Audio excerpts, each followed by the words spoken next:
Halo guys, welcome back to my channel. Hari ini kita akan membuat sambal hijau. Penasaran dengan cara membuatnya?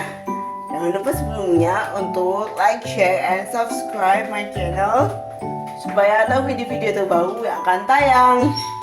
Sekarang mari kita lihat bahan-bahannya ya. Bahan-bahan yang diperlukan untuk membuat sambal hijau ialah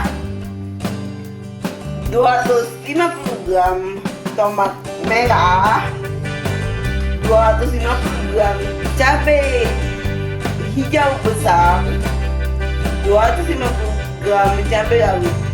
Kemudian ada bawang putih 4 siung, bawang merah 6 siung. Kita haluskan, kemudian kasih 1 sendok makan gula pasir dan 1 sendok teh garam. Nah, itu tadi bahan-bahannya. Sekarang yuk kita lanjut cara memasaknya ya. Pertama-tama kita akan memblender semua bahan terdiri dari tomat, cabai, garam, dan gula. Jangan lupa tambahkan juga sedikit air ya guys, supaya mudah di blender.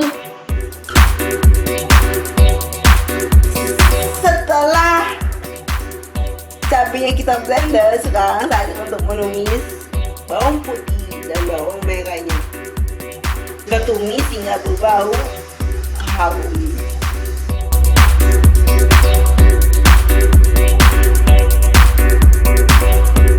Setelah itu masukkan cabai yang sudah kita blender tadi guys. Kita sengaja nih bikin sambal hijau dalam porsi yang besar untuk disimpan sebagai stok. Jika tidak sedang digunakan, sambal hijau ini bisa disimpan di dalam kulkas dan tahan selama 1 bulan.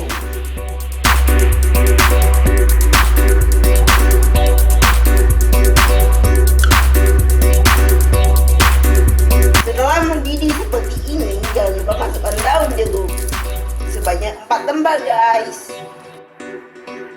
Tadi di awal kita lupa untuk kasih tahu bahwa ada bahan daun jeruknya juga. Aduk-aduk sebentar hingga meresap. Lalu setelah itu matikan kompor dan sambal hijau siap untuk disajikan. Dan inilah dia sambal hijau ala modernnya. Sambalnya pedas dan rasanya nikmat. Sekian dulu resep kita hari ini. Bagi kalian yang mau request resep, jangan lupa untuk tulis di kolom komentar ya. Sampai jumpa di resep selanjutnya. Assalamualaikum guys, bye bye.